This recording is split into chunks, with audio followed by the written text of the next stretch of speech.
What if a god who built empires across the stars fell into a world ruled by broken divinity? What happens when the architect of order meets a kingdom that was never meant to make sense? The Erd tree burned against a sky that had forgotten the meaning of night. Its golden light poured across the lands between like molten divinity, illuminating ruins of kingdoms that had crumbled beneath the weight of their own ambition.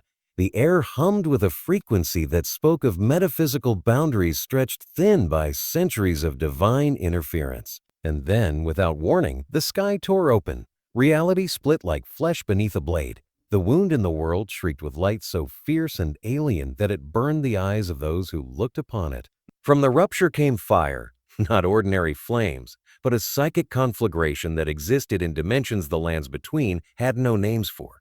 And then he fell. The impact shook the earth for miles. A crater formed where he struck, its edges glowing with residual energy. When the dust settled, a figure lay at the center, clad in golden armor etched with symbols that hurt to look at directly. His helm bore the aquila, the double-headed eagle of an empire spanning 1,000,000 worlds. But even motionless, even broken by his fall, he radiated power. The figure stirred. His gauntleted hand clenched, fingers digging into shattered earth. He rose slowly, deliberately, as if dragging himself up from oblivion itself. When he finally stood, he towered over the landscape, easily 3 meters in height, his presence warping space around him in subtle and profound ways. For the first time in millennia, the Emperor of Mankind found himself in a place he did not understand. His gaze swept across twisted trees, cyclopean ruins, and the distant shimmer of the Erd tree dominating the horizon. The tree pulsed once, twice, as if acknowledging something that challenged its supremacy. The Emperor's hand moved to the sword at his side, a blade forged in the heart of a dying star. When he spoke, his voice was thunder compressed into syllables, bypassing ears and striking directly at the soul. What manner of corruption is this? Miles away, in a crumbling watchtower overlooking the valley, a tarnished knight named Aldrich Montfort felt the tremor. His meditation shattered like glass as the psychic shockwave rolled over him. It was like being seen by something vast and terrible, something that looked through flesh and bone into the core of what made him real. Aldrich gasped, his hand flying to his chest. When the sensation passed, he was on his knees, sweat streaming down his face. He had faced dragons and gods, had died and returned countless times. But this was different. The grace that had guided him flickered uncertainly. It pointed in a new direction now, toward the crater. Aldrich gathered his supplies and began the descent. The path wound through petrified forests, past bodies of warriors fallen in wars he could barely remember. But today something was different. The air tasted of metal and ozone. The shadows seemed deeper, as if the world itself was drawing. When Aldrich finally crested the ridge overlooking the impact site, his breath caught. The crater was vast, easily 100 meters across. At its center stood the Emperor, motionless but ready, his armor gleaming despite the dust. But it was the Emperor's presence that truly arrested Aldrich's attention. The psychic pressure emanating from him was like standing at the edge of a precipice, staring into depths with no bottom. It was the weight of absolute certainty, of a mind that had planned the fates of billions and accepted no deviation from its vision. Aldrich descended slowly, keeping his sword sheathed. As he approached, the Emperor turned to face him. Aldrich felt that gaze like a physical blow, as if every secret he'd ever kept was laid bare in an instant. Then the pressure eased fractionally. "You're human," the Emperor stated, "not a question, a fact." Aldrich nodded. "I am tarnished, Aldrich Montfort, and you are not of this world." "No," the Emperor said finally, "I am not." He turned his attention back to the Erd tree. That structure radiates a form of energy that resembles warp interference patterns, localized, controlled, but unstable. The Emperor's words came faster, as if thinking aloud. The metaphysical topology of this realm suggests a fractured cosmology. Multiple competing divine authorities attempting to impose order on a substrate that resists unification. The result is a paradox state, fascinating and deeply flawed. Before Aldrich could respond, the ground trembled. From the north came the sound of marching feet, measured, disciplined, disciplined. The Knights of the Golden Order crested the ridge in tight formation, 20 of them, armor gleaming with the Erd tree's light. At their head rode Sir Eldis, a knight of renown who had survived the shattering. Sir Aldous dismounted, his hand resting on his great sword's pommel. Fred first. In the name of the Golden Order and the grace of the Erdtree, identify yourself, stranger. You have violated the sanctity of the lands between. The Emperor regarded the knight with analytical detachment. When he spoke, his voice was calm, almost conversational. I am known by many names, Emperor. Anathema, the revelation, but you may call me master of mankind, for that is the role I have claimed and fulfilled across 10,000 years. He paused. As for violating your sanctity, it was not my intention. I was brought here against my will. I seek only to understand this place. Sir Aldous' stance shifted aggressively. Behind him, knights lowered their lances toward the Emperor's chest. Empire? Aldous spat the word like a curse. There is no empire in the lands between, save that ordained by Queen Marika and bound by the Elden Ring.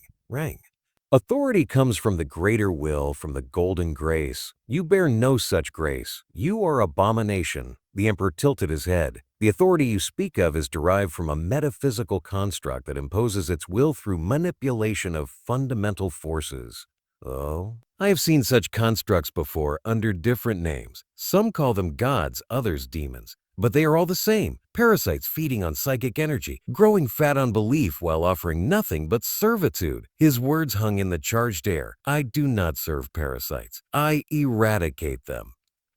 The effect was immediate. Several knights recoiled as if struck. Sir Aldous' face contorted with rage. His sword sang as it left its sheath, the blade wreathed in golden flames. Heresy! You will be purged! Aldous charged. His blade came down in a devastating overhead strike, but the Emperor moved. It was precise, efficient. He sidestepped by the narrowest margin, his own sword coming up in a counterattack. That should have been impossible given its size. The blade moved like a razor through water. Sir Aldous barely managed to interpose his shield, and even so, the impact drove him back 3 paces, his boots leaving gouges in the earth. The other knights surged forward. Aldrich found himself caught in the chaos, forced to draw his weapon as a lance whistled past his head. Fizz. But the Emperor fought like a force of nature. His blade wove patterns in the air that defied understanding, each strike simultaneously offense and defense. When a knight lunged at his flank, the Emperor pivoted and drove his pommel into the warrior's helm with enough force to dent metal and send him sprawling. Through it all, Aldrich could feel the psychic pressure building. The Emperor wasn't simply fighting with physical prowess. He was exerting his will on the battlefield itself, warping probability and perception. Sir Aldous rallied his men. Formation, Titan formation. The knights responded, reforming into a spear wedge. They advanced as one, a wall of golden shields and gleaming steel. It was a sound strategy. It might have worked against a normal opponent, but the Emperor was not normal. He raised his free hand, palm outward. For the first time since arriving in the lands between, he allowed a fraction of his true power to manifest. Psychic energy erupted from his fingers in a wave of golden fire. Nothing like the grace of the Erdtree. This was the power of a being who had stood at the heart of the warp and bent it to his will, who had faced gods and emerged victorious. The wave struck the knights like a physical blow, scattering their formation. Sir Aldous staggered but didn't fall. His armor glowed brighter, as if the Erdtree itself was channeling power through him. He raised his sword high, and golden light coalesced around the blade, forming a massive spectral weapon 3 times the size of physical steel. In the name of the greater will, I cast you out. Aldous brought the spectral blade down with all his strength. The Emperor met it with his own sword. When the 2 weapons collided, the world screamed. Reality buckled at the point of impact. The golden light of the Erdtree's grace warred with the psychic brilliance of the Emperor's will, neither able to completely overcome the other. For a frozen instant, the 2 warriors were locked in a contest of pure power. Then the Emperor spoke a single word, not in any known language, but in a tongue that bypassed language entirely and struck directly at the concept of meaning itself. The word was Koman. Sir Aldous fell. Not because his body failed him, but because the very concept of resistance became momentarily impossible. His spectral blade dissolved. The faith that sustained it shattered. He crashed to his knees, his sword falling from nerveless fingers. Around him, the other knights collapsed, their minds unable to process the psychic assault. The Emperor lowered his hand slowly. He looked down at Sir Aldous with something that might have been pity. Your faith is a tool. a means of control employed by forces that care nothing for your suffering or your dreams. I do not blame you for wielding it, but I will not allow it to be used against me." Sir Aldous raised his head, tears streaming down his face. Not tears of pain, but of spiritual anguish born of having his foundational beliefs challenged and found wanting. "What are you?" The Emperor considered the question. "I am what humanity can become when it sheds the chains of superstition and embraces the light of reason. I am the future made manifest, the promise of an empire that spans the stars and acknowledges no master save the collective will of our species." He paused, then added more quietly, "Or I was, before I was cast into this place, before I lost everything I had built." There was vulnerability in those words, there and gone in an instant, buried beneath layers of discipline so profound it seemed almost inhuman. Sir Aldous struggled to his feet. "If you stand outside the order established by the greater will, then you are a threat to all creation.